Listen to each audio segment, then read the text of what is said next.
Bien, buenos días a todos. Muchas gracias a CADEP y CRUE por la oportunidad y a la Universidad, obviamente, de Alcalá por la oportunidad de estar aquí y darles esta conferencia inaugural de la reunión, un poco con la intención, lógicamente, de animar, de poner los puntos bien arriba para que trabajemos en la conciencia de la importancia que estamos haciendo. De hecho, en mi presentación les va a enviar dos mensajes.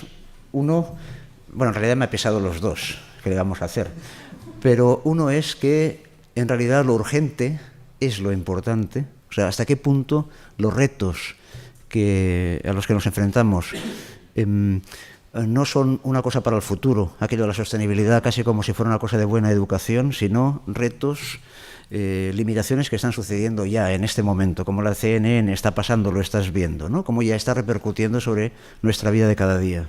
Y eso, la importancia que tiene la edificación dentro de esos retos, y en concreto en el reto de la energía. La segunda parte, lo que quisiera también es mostrarles cómo la eficiencia energética en edificación en universidades es un reto estratégico. Es un reto que no puede plantearse parcialmente, no puede plantearse como un camino paralelo a las otras cosas que se hacen, sino que debe estar dentro de la estrategia de la universidad y además con la posibilidad de entrar muy a fondo, de ser realmente una oportunidad para redefinir eso que tenemos ahora entre manos, que llamamos universidad, que en el futuro tiene que ser muy diferente, con un papel social muy diferente de relación con el tejido productivo, etcétera. Por tanto, ese va a ser mi doble objetivo, a ver si lo consigo, además reduciendo un poco el tiempo porque vamos mal. Esto es una... Claro, soy profesor de universidad, por tanto entenderán que vamos de clase, de números y de todas esas cosas, claro. Esto es una gráfica que no sé si pueden llegar a ver suficientemente bien, pero esto es los consumos de energía primaria de la humanidad, o sea, la dieta energética de la humanidad, lo que comemos, lo que nos mantiene, lo que nos permite hacer cosas, ¿no? Y está en exajoules, en 10 elevado a 9 toneladas equivalentes de petróleo, es igual. Fíjese en el tanto por ciento de total y en la fuente energética que nos alimenta, ¿no? Tenemos básicamente tres fuentes energéticas: combustibles fósiles, renovables y nuclear. Fíjense, en la dieta el 80% de lo que nos alimentamos son combustibles fósiles. Apenas un 14% son renovables y un 6,5% la nuclear, ¿no? Básicamente nuestra dieta son hidratos de carbono. De hecho, si se fijan en los porcentajes cuando se distribuye entre petróleo, gas natural, carbón y tal, fíjense cómo en realidad el pan nuestro de cada día es el petróleo. Nos cubre el 35% de nuestras necesidades energéticas. Estamos hablando de sociedad global, de la humanidad entera. Vemos, por ejemplo, en las renovables cómo todavía la gran mayoría de aportación de las renovables es la tradicional, las renovables tradicionales, la biomasa, la de toda la vida, ¿eh? O sea, todavía nos queda mucho por progresar ahí, ¿no? De hecho, cuando miramos al futuro y decir, bueno, tenemos que ponernos a régimen o vamos a tener comida para rato, ¿no? Pues bueno, hay bastantes cosas, porque con todo el tema de las reservas, de lo que quedan de combustibles fósiles y tal, pues hay unas discusiones muy interesantes, pero muy concretas, pero parece que al final nos queda pues petróleo para 100 años, gas natural para unos 200 y pico y carbón para 1000, lo cual está bien. Parece que vamos a volver al carbón finalmente, donde se inició la revolución industrial, volveremos a ella, ¿no? Pero bueno, no creo que ninguno de ustedes tenga la intención dentro de 95 años de estar aquí, con lo cual parece que el cambio de dieta no es una cosa urgente. Pero en realidad esas reservas, esa relación entre las reservas y la producción, la evolución de las reservas y la evolución de la producción, hay que leerlo de otra manera. El tipo de la fotografía, que se ve muy serio, es Martin King Hubert, es un geólogo del Instituto Geológico de los Estados Unidos de América. Y ese tipo explicó cómo funcionaba, cómo se comportaba un campo petrolífero. Campo petrolífero, ¿se acuerdan de la serie de Dallas? Aquellos campos petrolíferos. Dice, bueno, un campo petrolífero, cuando se explota, podemos poner unas coordenadas, en el eje horizontal, los años de explotación, en el eje vertical, el rendimiento, la producción anual. Dice, bueno, al final el campo es la suma de los pozos individuales. Primero pinchamos un pozo, este primer pozo que ven aquí a la izquierda, y con la misma tecnología y el mismo coste cada vez sacamos más petróleo. Cada año podemos sacar más petróleo. El símil es un granizado de café. ¿Se han tomado un granizado de café alguna vez? Bueno, saben que cuando se lo sirven empiezan a chupar por la pajita y si chupan más rápido por la pajita sube más café. Llega un momento que ya no, uno va aumentando la succión y no sube más café. Y llega un momento que ya no sube café y uno acaba siguiendo los granitos de hielo por todas partes. Pues el pozo se comporta exactamente igual. Una primera fase de juventud en la que uno si chupa más sale más, una segunda fase de madurez y finalmente una de senectud en el que, bueno, pues hay que ir buscando. De hecho, uno siempre se queda con la impresión de que no ha sacado la última gota de café del granizado. Pues pasa lo mismo con el petróleo, ¿no? Nunca sale la última gota del pozo. No hay problema porque, como ven, cuando un pozo deja de crecer, se empieza a explotar otro, y luego el siguiente, y luego el siguiente, de manera que al final la curva que lleva el campo en su conjunto es esa curva parabólica más o menos que ven ahí, esa campana de Gauss, y en la cual en realidad hay dos grandes fases. Una fase en la que la producción, con la misma tecnología, al mismo precio, puede ir creciendo, ir aumentando exponencialmente, y una segunda parte en la que va a decrecer la producción. Ese punto de ahí se llama el peak oil. Es el momento a partir del cual, digamos, bueno, la oferta de petróleo, en este caso de este campo, ya no va a poder seguir un aumento de la demanda. Y si la oferta no puede seguir la demanda, lo que se produce es un cambio en los precios. De hecho, podemos hablar de un campo petrolífero, de una región, juntando todos los campos petrolíferos, o del mundo entero como un campo petrolífero. Y ahí, este es un mapa, además es de investigación y ciencia, se pueden traer de Petroconsulta, y tal, pero esto es un artículo de investigación y ciencia del año 95-96, donde salían estas gráficas, ¿no? Marcadas en color fuerte son realmente la realidad y, digamos, las curvas en color más suave o en línea más fina son la predicción, ¿no? Hay diferentes lugares, el petróleo del gas del Mar del Norte, que es el famoso petróleo Brent, en el que miramos cada día si sube o baja, ahí es ese verde, el de la ex Unión Soviética es ese amarillo, en fin, hay el de Estados Unidos. King Hoover predijo que Estados Unidos, sus reservas empezarían a bajar, su producción empezaría a bajar. En realidad, a partir de mediados de los 60 se fue un poco más allá porque se descubrió el petróleo de Alaska, pero ya ven cómo va, ¿no?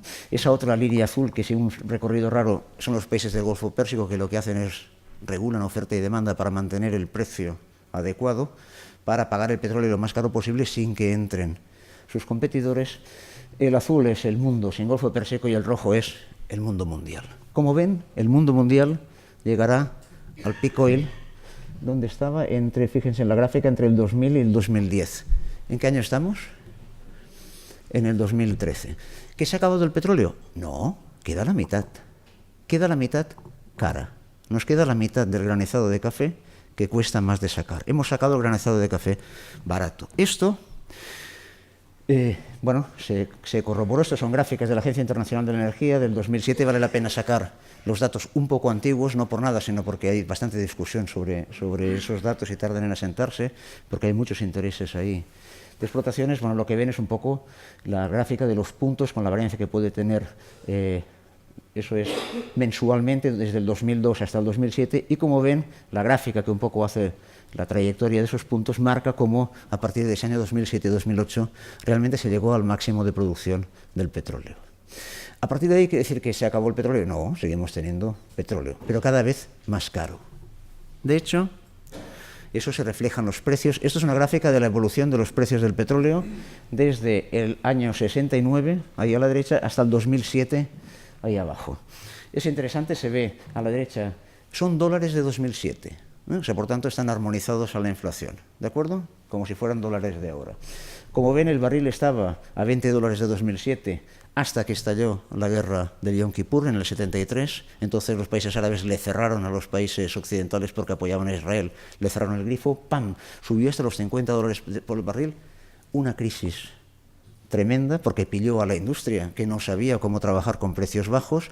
Yo en esa época, entre el 74 y el 80, estudié arquitectura y es como si me hubiera fumado un porro, porque nos hablaban de, bueno, renovables, eólicas, solares, de todo. ¿Por qué? Porque al precio del petróleo entraban todas esas cosas. Claro, al subir el precio del petróleo suben, digamos, entran en la ecuación, en la economía, otras fuentes. Luego hubo el golpe a partir del 79, ¿se acuerdan? Se cerró el Golfo Pérsico cuando la guerra Irán-Irak. Subieron los precios del barril al equivalente a 104. Otra crisis global que, por suerte, fue corta. A partir de ahí, la industria fue aprendiendo, se fueron limitando esas cosas y se fijan, hacia primeros de los 90, el petróleo prácticamente había recuperado un nivel similar al de previo a la crisis del 73. Pero a partir de ahí, a partir de ese bajo que se quedó por sobre $15 el barril, empieza a subir inexorablemente, con algunos picos, las guerras de los señores Bush, etcétera, con algunos picos, pero anda ahí arriba. Y de hecho ya no baja de los $100 por barril. Y a ese precio ya estamos explotando los petróleos de la costa de Brasil, que son petróleos profundos, como los que se sacaban del Golfo de México, o estamos sacando el gas que anda en las pizarras en el fracking, ¿no? O sea, andamos ya con tecnologías especiales porque a ese precio entra ahí. Por tanto, lo que se acabó es la energía barata. Esa gráfica que he ido sacando no solo va a ser por el IVA, digamos, y por nuestros problemas, sino que simplemente el precio de la energía va a ir aumentando. Y eso es una restricción importante para satisfacer nuestras demandas sociales, ¿no? Nos sube el precio de aquello que es básico y con ello de todo lo demás de nuestra alimentación, nos sube esa cesta de la compra. Esa es una crisis. Y otra es que, bueno, son hidratos de carbono y como obtenemos la energía de ellos es oxidando ese carbono. Y el resultado es CO2 y agua que lo enviamos a la atmósfera. En realidad, enviamos cantidades muy pequeñas si las comparamos con los ciclos naturales del carbono y sus intercambios entre la biosfera y la atmósfera o la hidrosfera y la atmósfera. Son cantidades muy pequeñas las que mueve la humanidad, pero mientras las otras se mueven en ciclos cerrados y además tienen servomecanismos que permiten que no se produzcan grandes distorsiones en esos flujos, en esos intercambios y se mantenga bastante homogénea la cantidad de carbono en la atmósfera, nosotros no. Bombeamos ese carbono de su reserva geológica y lo enviamos a la atmósfera. Y por tanto lo vamos dejando ahí. Esta es una gráfica del panel intergubernamental del cambio climático que conocerán porque vieron la película de Al Gore. Vale, esa la sacó. Él tenía una escalera porque se iba subiendo por ahí. A mí la universidad no me la ha dejado, sé que lo explicaremos desde ahí. Fíjense, son los últimos 1000 años hasta el año 2000 y lo que va a pasar en los próximos 100 años. Bueno, cantidad de carbono en la atmósfera. 270 partes por millón, 280, prácticamente constante hasta que a partir del siglo XIX se generaliza el uso de carbón como el combustible que alimenta la fuente energética de la humanidad y empieza a subir. De hecho, el otro día, no sé si lo leyeron, salió en bastantes diarios y por las noticias, el observatorio de Hawái, que es el que lo mide echando globitos arriba, etcétera, midió 400 partes por millón. Bueno, y ahí tienen la gráfica un poco de los diferentes escenarios con los que trabaja el panel intergubernamental del cambio climático. Si no hacemos nada, business as usual, pues llegaremos a finales de siglo, 2100. Nosotros no lo veremos, pero a lo mejor nuestros hijos y nietos sí. O sea, por tanto, a gente que le vemos la cara, a 1000 partes por millón. Y si frenamos y ponemos las medidas más radicales y tal, igual, pues bueno, los vamos a dejar sobre 550 partes por millón, una cosa de ese tipo. ¿Qué consecuencias tiene eso? Bueno, ya lo saben. El CO2 es un gas de efecto invernadero, que quiere decir que es transparente a la radiación solar que nos llega a 6.000 grados Kelvin de temperatura, no hay ningún problema, llega a la superficie de la Tierra se calienta y reenvía al espacio en forma de radiación, pero esta vez de onda larga, mucho menos energética, a 300 grados Kelvin o algo menos, la envía al espacio. No tiene más remedio cada día que devolver la Tierra al espacio toda la energía que recibió del Sol. Pero lo hace a una temperatura menor, por tanto tiene capacidad de generar trabajo. El problema es que si vamos poniendo gases de efecto invernadero, lo que hace es, bueno, no son transparentes esa radiación de onda larga, con lo cual la Tierra tiene que aumentar su temperatura para generar ese forzamiento radiativo que le permita expulsar esa cantidad de calor al espacio, de nuevo por radiación, que es la única manera que puede, no puede por convección, no puede por transmisión. Efecto invernadero. Con lo cual hay una ligazón entre el contenido de dióxido de carbono y la temperatura de la Tierra, que cuesta mucho detectar porque la temperatura de la Tierra depende de muchos más factores. Pero en 1906, un físico sueco, Svante Arrhenius, ya lo dijo, estamos largando dióxido de carbono a la atmósfera porque quemamos carbón. Es un gas de efecto invernadero, por tanto va a subir la temperatura. Hasta ahí fantástico. El problema es que era sueco y dijo, qué bien, nos podremos bañar en las playas y podremos cultivar cosas que ahora no podemos cultivar ahí, ¿no? Y esa subida de temperatura produce problemas. Problemas que figuran en este gráfico, que las fuentes originales es también el panel intergubernamental del cambio climático, pero están recogidos en el informe Stern, el informe que Sir Nicholas Stern hizo a Tony Blair. ¿Se acuerdan de mi amigo Tony Blair? Tony Blair se planteó, bueno, todo esto del cambio climático, ¿de qué va?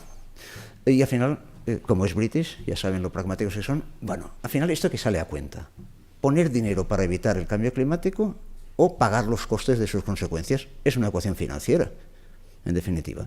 Y le encargó a un economista que hiciera la economía del cambio climático, que le calculase eso, ¿no?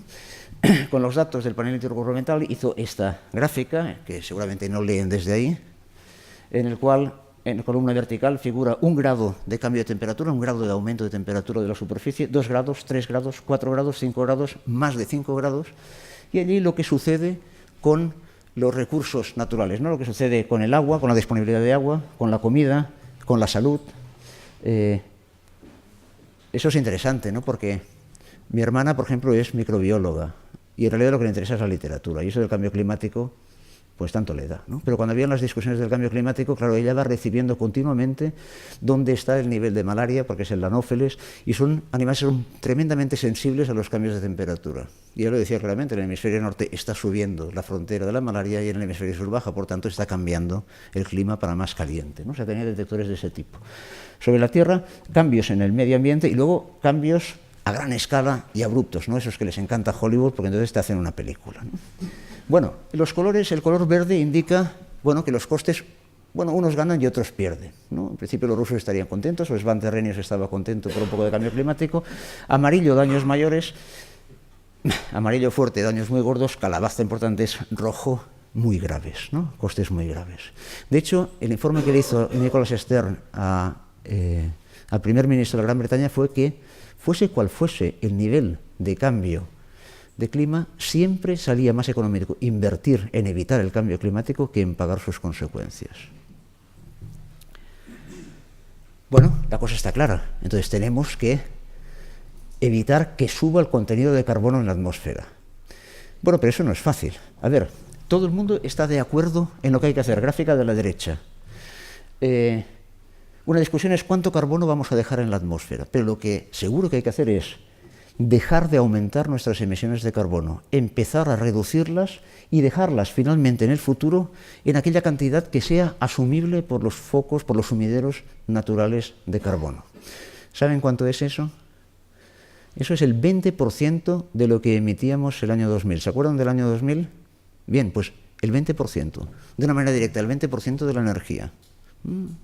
Y el 20% de la comida, y el 20% de los vestidos, y de mover el coche, y de cosas. Naturalmente luego podemos ganar mucho más, ¿no? Pero además fíjense otra cosa, en el año 2000 éramos 6.000 millones de habitantes en el planeta. En el 2050 o 60, cuando a lo mejor se estabilice la población, lo hará cuanto menos por 9.000 millones, si no más. Por tanto, tendremos que repartir. No solo eso, sino que en el 2000 el 20% de los ricos emitimos el 80% de las emisiones. Habrá que repartirlas también, ¿no? Con lo cual, eso significa un cambio cultural tan importante como la revolución industrial que en realidad puso en marcha este fenómeno al utilizar los combustibles fósiles como fuente energética de la humanidad. Y está pasando ahora. Cada fin de año se reúnen los presidentes en algún lugar sofisticado del mundo para hablar de qué hacen con eso. Y fíjense que se reúnen Obama, se reúne el presidente del Brasil, el de la India, el de la China, que no se reúnen más que para la final del campeonato de fútbol cada 4 años como mucho, ¿no?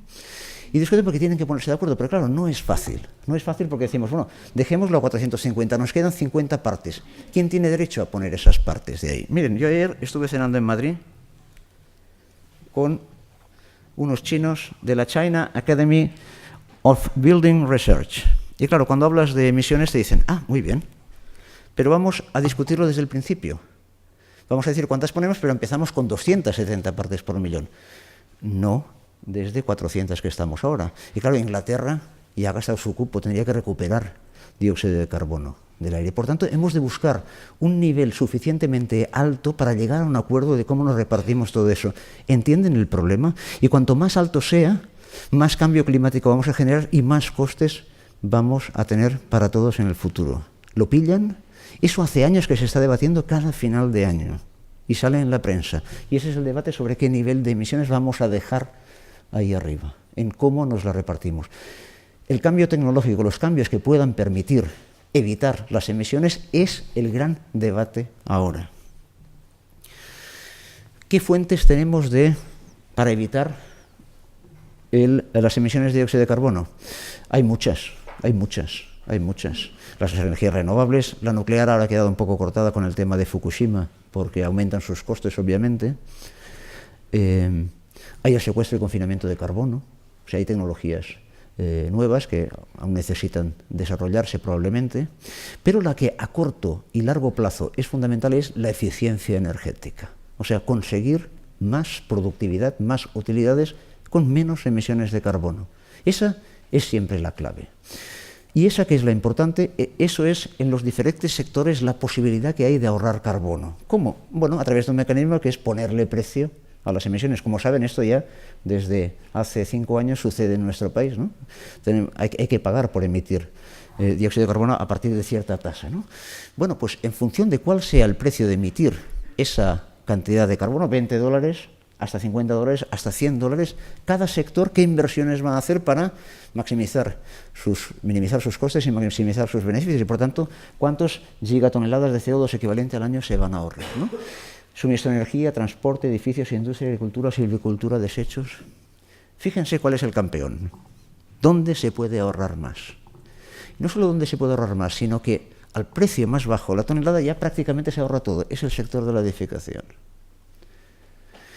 El uso de energía en los edificios es de lo más ineficiente en lo que gastamos energía. Por tanto, el primer lugar donde deberíamos hacer inversiones para recuperar esas emisiones y utilizarlas realmente donde sean más productivas. O miremoslo de ese lugar. Si en vez de los 2 euros por tonelada que vale ahora en el mercado europeo costase 20, tendríamos inversiones en eficiencia energética, en edificación para rescatar esas emisiones para otros sectores.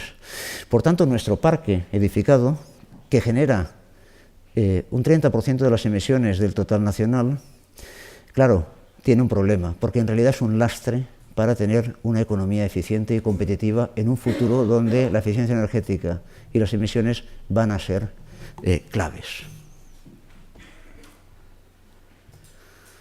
Esta es una gráfica que publicó el IDAE, que es muy significativa para que vean la capacidad de ahorro del sector. Esto son consumo por metro cuadrado y año en el parque de edificios en España, en función de que estén en Ávila, Salamanca, Madrid debe correr por ahí, Alcalá de Henares no sale, pero bueno. Y dicen, bueno, la línea negra es el consumo actual. La línea verde, esa primera, sería lo que consumiría si todos los edificios de España cumpliesen el código técnico. Y la línea de abajo, esa verde más oscurito que casi no se ve, es la que consumiríamos si todos los edificios los transformásemos a clase A.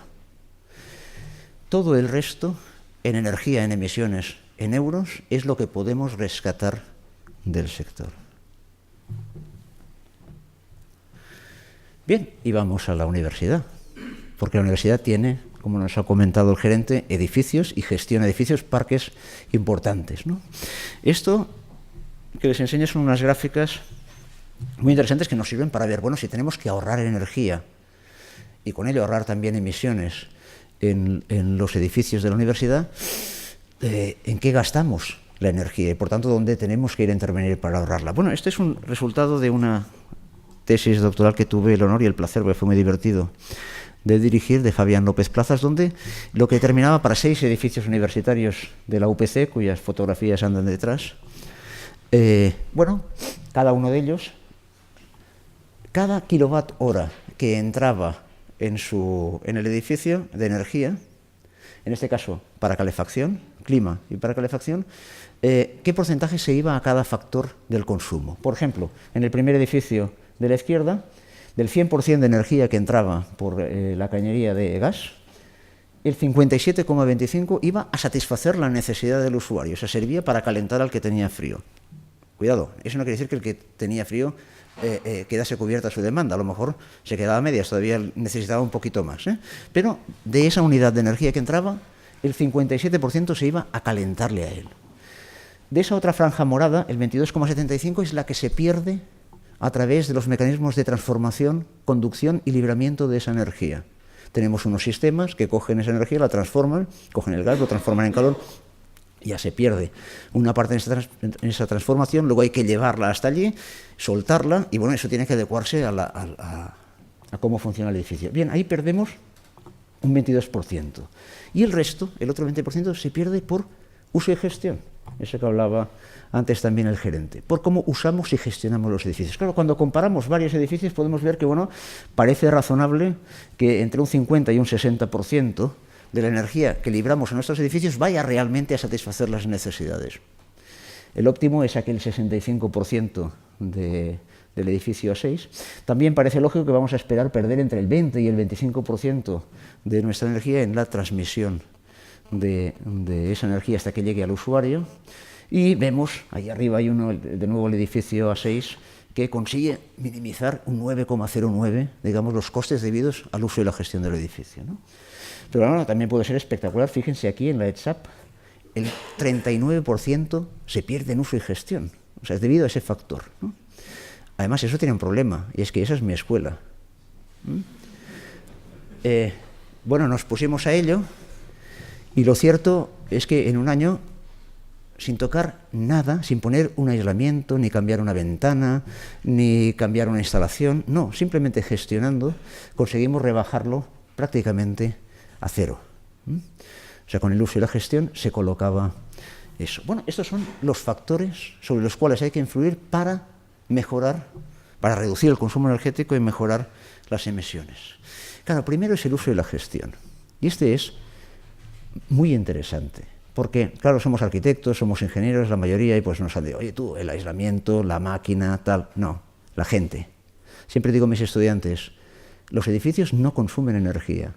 Tú haces un edificio, lo dejas ahí y no te va a consumir nada más que lo que se necesitó para fabricar sus materiales. Consume la energía la gente que los habita y vive dentro. Y a la hora de gestionarlos, ocuparlos, etcétera, es cuando consumimos energía. Y tiene mucho que ver lo que nos ha explicado el gerente, pero también tiene mucho que ver en una actividad formativa y de información y de investigación como es la universidad, cómo eso se aboca ahí. Porque les diré una cosa, cuando a la comunidad se le plantea, bueno, vamos a reducir el consumo energético, la respuesta tiene que ver, en realidad, no con que pongamos más aislamiento o unos sistemas más o menos eficientes, sino tiene que ver en cómo está implicada esa comunidad en la estrategia de la empresa, en este caso de la universidad, ¿no? Ahí vamos a ver cómo reacciona el PAS, cómo reaccionan los estudiantes, cómo reaccionan los profesores. Y eso es una oportunidad formativa, de investigación y de comunidad para la universidad. Hay que tomarlo así. Es el primer escalón y el más importante. El siguiente es la demanda energética, que depende del clima y depende de, bueno, cómo sea el edificio, cómo se distribuyen sus espacios, pero sobre todo las relaciones, la piel que tiene con el exterior, ¿no? Este es el edificio que en su momento fue el edificio más ineficiente de la Universidad Politécnica de Cataluña. Era la biblioteca Gabriel Ferraté, que, bueno, por culpa de ese panel de vidrio que tiene orientado hacia el sur-sureste, se daba la circunstancia de que el día 21 de junio, que es un día que en realidad es una biblioteca que abre de 9 de la mañana a 9 de la noche, ese día que no hace falta edificio, porque en Barcelona ese día no llueve nunca, y de 9 de la mañana a 9 de la noche uno fuera tiene una luz estupenda para leer y una temperatura agradabilísima con un poquito de airecito que pasa. A partir de ahí ya no vengan a Barcelona porque hace un calor espantoso. Pero hasta ahí, entre Sant Jordi y las verbenas, pueden venir. Pues bien, ese día era el día que más energía, el día que no hacía falta edificio, era el día que más energía consumía, porque tenía que ir drenando, aparte de toda la calor que hacían la gente y los equipos de ahí, todo el sol que le entraba por ese paramento, ¿no? Claro, la piel tiene mucho que ver, pero claro, transformaciones de la piel implican inversiones costosas, porque son inversiones en edificación, en materiales. Lo siguiente es la eficiencia de esas instalaciones que cogen la energía y la hacen llegar en el momento preciso, en la cantidad precisa al individuo. Ese es el campo, lógicamente, de la ingeniería, y es el campo donde la mejora de las transformaciones, estamos viendo, esto es Grecia, para que nadie se enfade, ¿no? Estamos viendo seguramente de los sistemas más ineficientes de climatización posibles, ¿no? Pero ahí, claro, hay un gran campo a recorrer, digamos, muy ligado al mundo de las ingenierías, ¿no? Al mundo del trabajo dentro de ese campo. Y hay un cuarto, muy importante, sobre todo también cuando hablamos de emisiones, pero también de eficiencia energética, que es la fuente de esa energía, ¿no? Sobre todo porque un edificio seguramente no tiene capacidad para... La tiene, porque puede ponerse paneles solares. De hecho, estamos esperando el decreto de balance neto de energía para ver si nos ponemos todos paneles fotovoltaicos arriba de casa y nos desconectamos de las eléctricas. Pero bueno, temas de cogeneración, temas de energías renovables, etcétera, geotermia, pueden aparecer y aparecen lógicamente a escala de campus. Digamos, se puede también recrear no solo la eficiencia en el uso de energía dentro del edificio, sino también de la que llega al cañón con el cual entramos. Pero lo importante de eso es que esos 4 factores que acabamos de ver, el uso y la gestión, la demanda, la eficiencia de las instalaciones y la fuente energética, son como las piedras de un arco. No las podemos ni construir ni se aguantan si no están juntas. Tienen que estar dentro de una estrategia global. Me explico. Vamos a hacer un cambio de caldera de la calefacción y con ello vamos a ganar un 15% de eficiencia o un 20%. Vamos a reducir un 15 o un 20% la factura energética.